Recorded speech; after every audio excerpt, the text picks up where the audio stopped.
Selamat pagi semua Mas Mbak. Salam sejahtera bagi kita semua.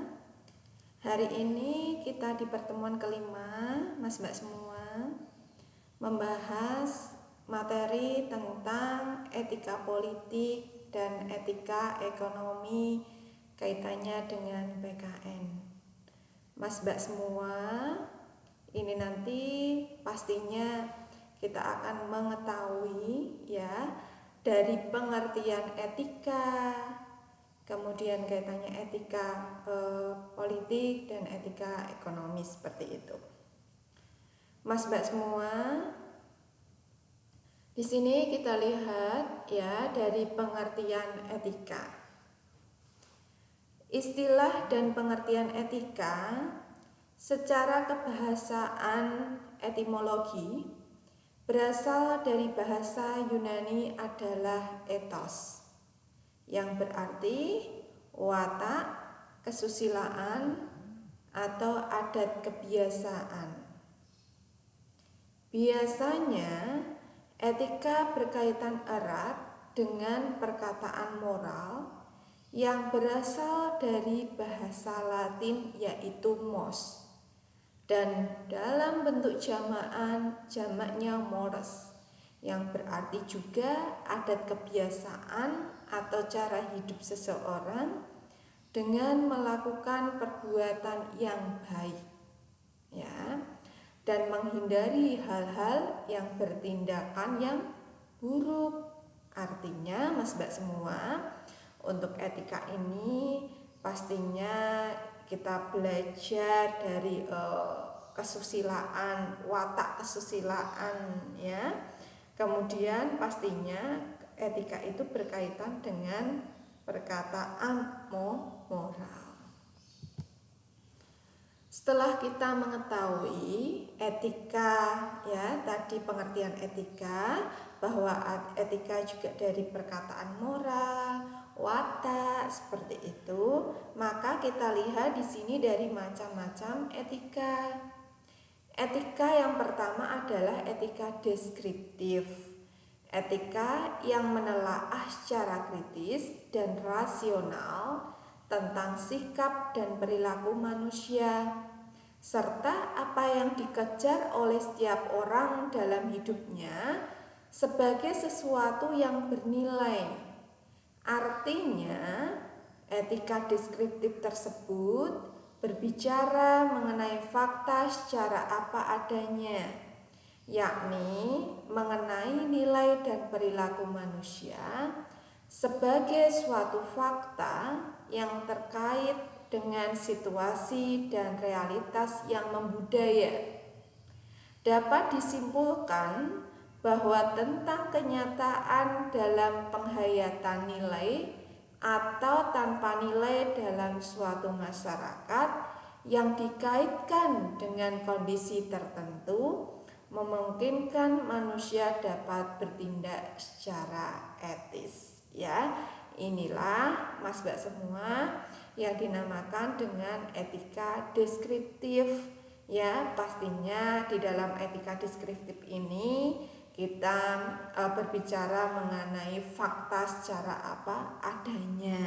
Kemudian juga kaitannya dengan nilai dan perilaku manusia sebagai suatu fakta, pastinya dengan situasi dan realitas yang membudaya. Kemudian kita lihat dari yang kedua adalah etika normatif. Etika yang menetapkan berbagai sikap dan perilaku yang ideal dan seharusnya dimiliki oleh manusia, atau apa yang seharusnya dijaminkan oleh manusia, dan tindakan apa yang bernilai dalam hidup ini.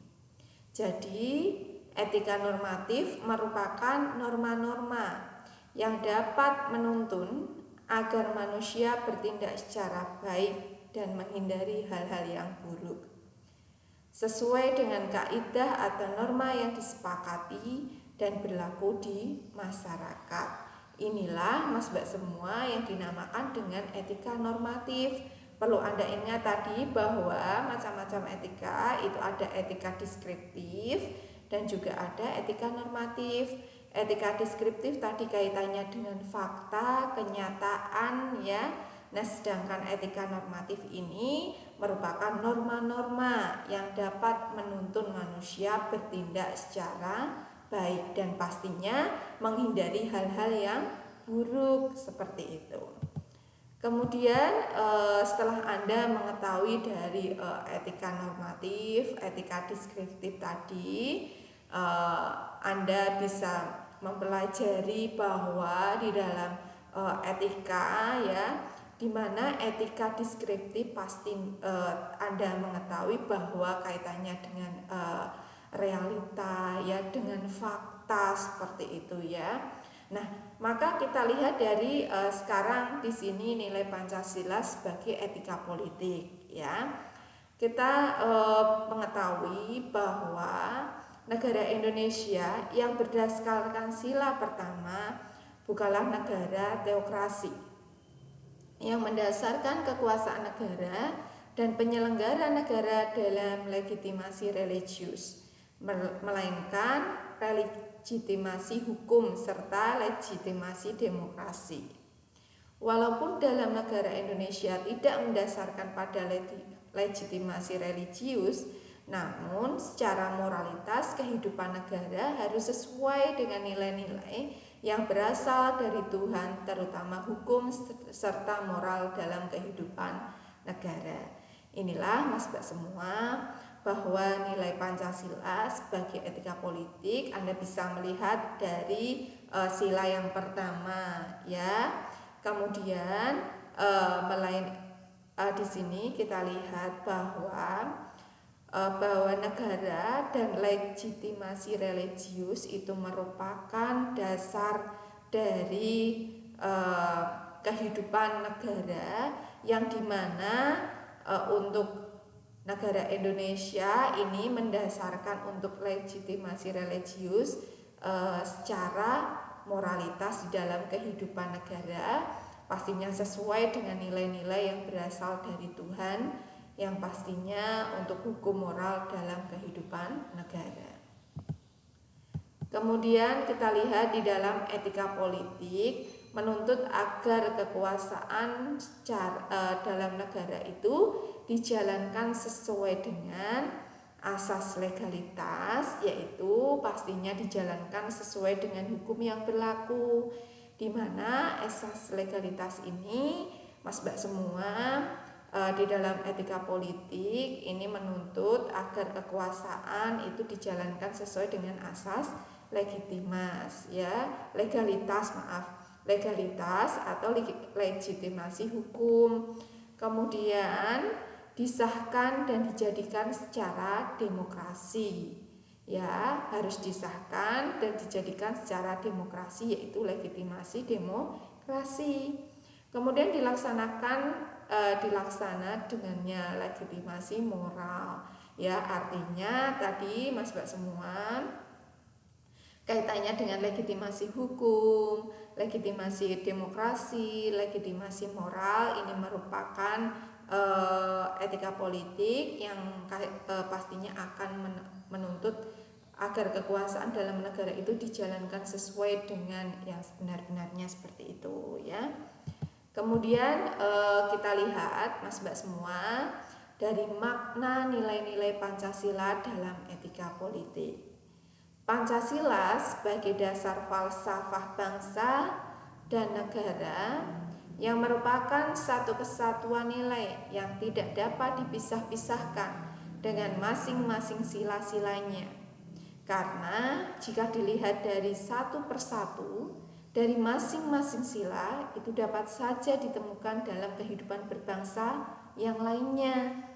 Ya, namun makna Pancasila terletak pada nilai-nilai dari masing-masing sila sebagai satu kesatuan yang tidak bisa ditukar balikan letak dan susunannya. Untuk memahami dan mendalami nilai-nilai Pancasila dalam etika berpolitik itu ya, pastinya berpolitik itu semua terkandung dalam kelima sila Pancasila.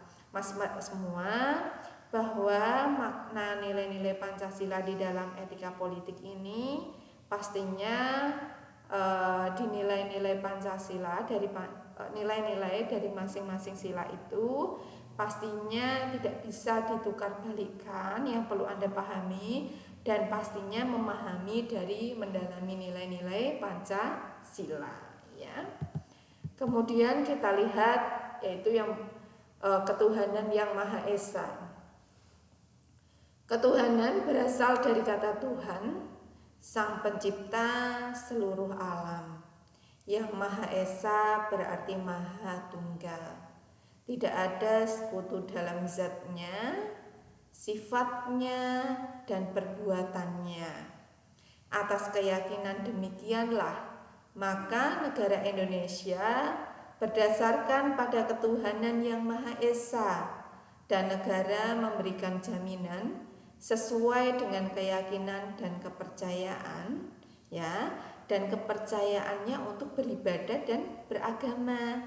Mas Mbak semua, yang perlu Anda pahami dan Anda aplikatifkan di dalam kehidupan sehari-hari, pastinya di dalam ketuhanan yang Maha Esa ini, ya, bahwa Tuhan, ya, ketuhanan itu berasal dari kata Tuhan, ya, Sang Pencipta itu seluruh alam, ya.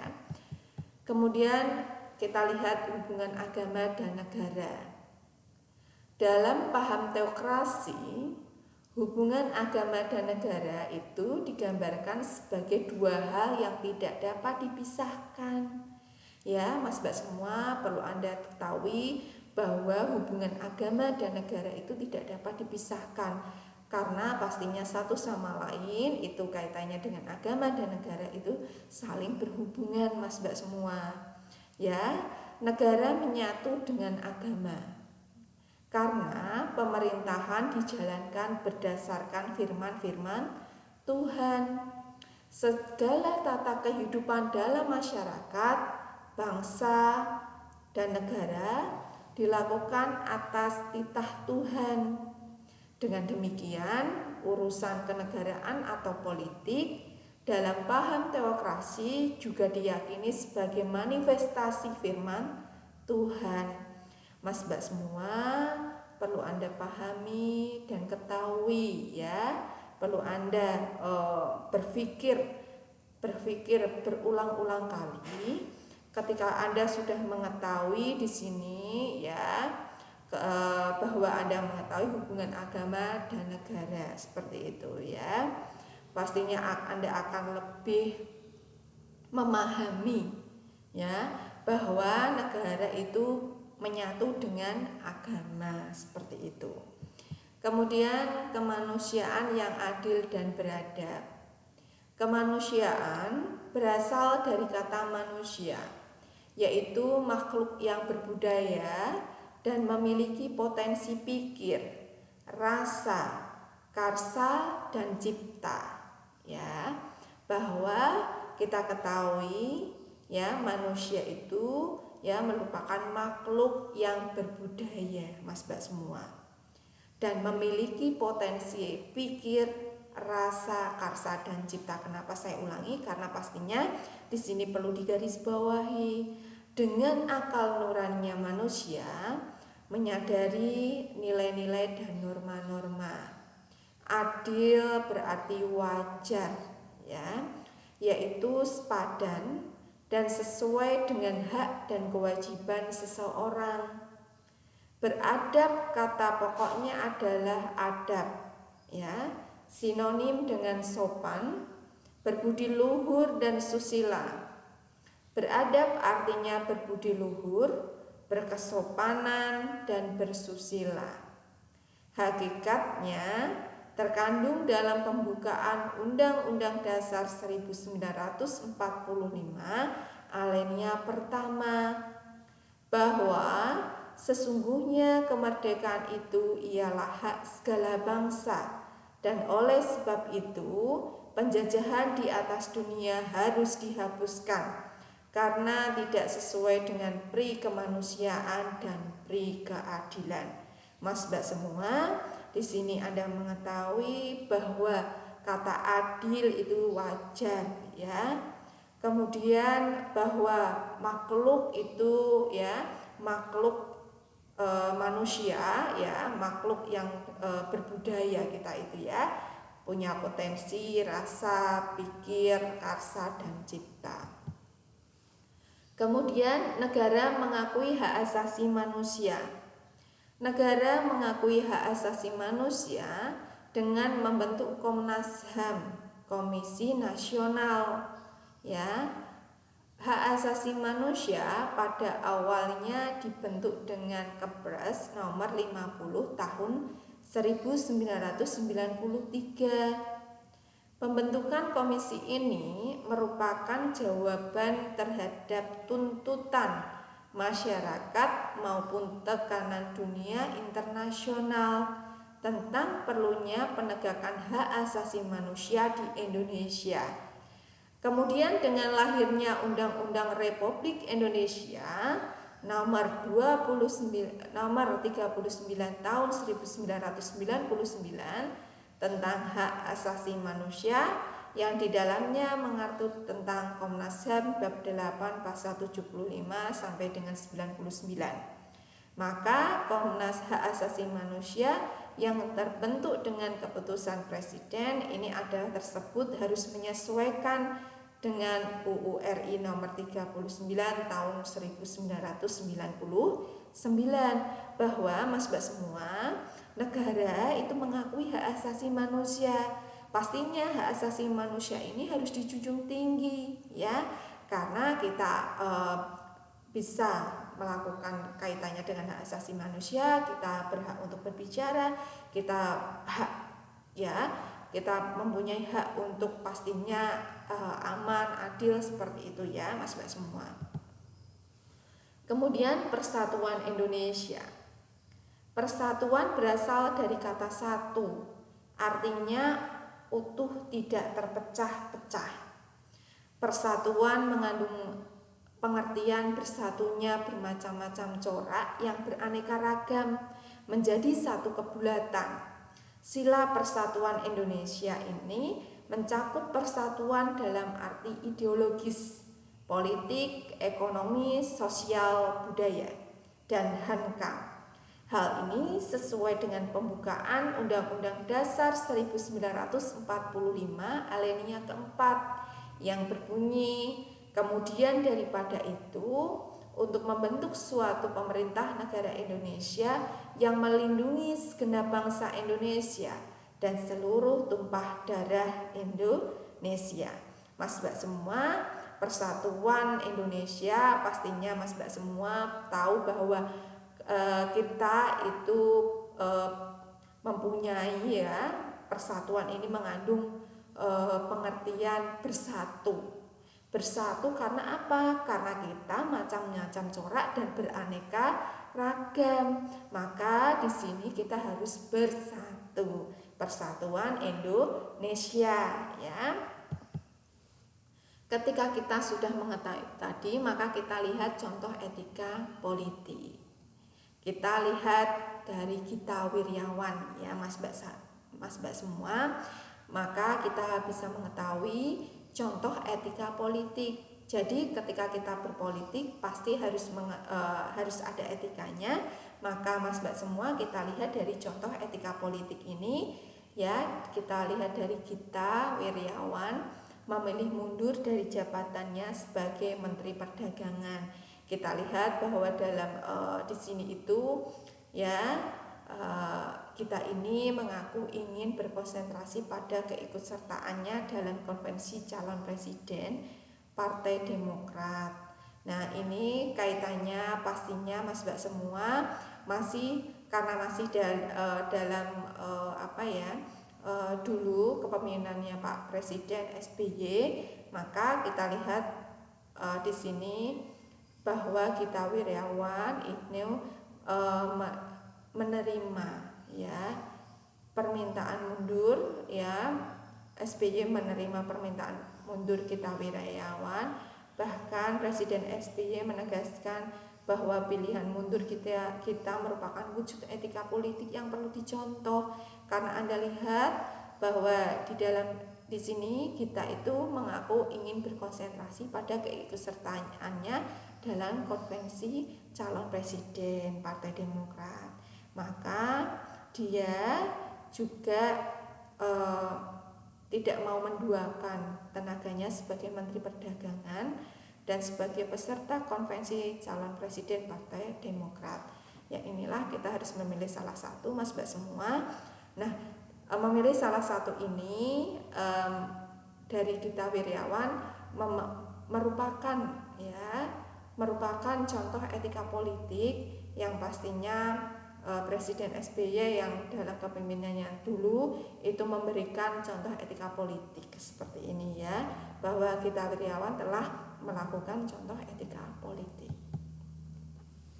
Setelah Anda memahami etika politik, maka di sini ada etika ekonomi yang tadi kita bahas, Mas Mbak semua.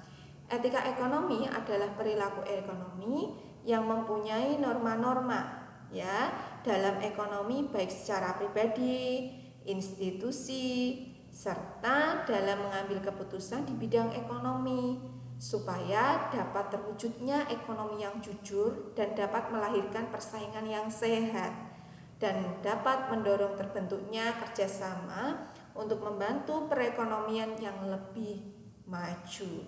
Ya, Mas Mbak semua, di dalam etika ekonomi pastinya kita di sini ya, perilaku ekonomi itu mempunyai norma-norma kaitannya dengan etika. Secara kaitannya etika itu pastinya ekonomi itu baik secara maupun pribadi, institusi itu harus pastinya mengambil keputusan di bidang ekonomi yang terwujudnya ekonomi yang jujur dan melahirkan persaingan yang sehat seperti itu ya, agar pastinya perekonomian ini lebih maju seperti itu.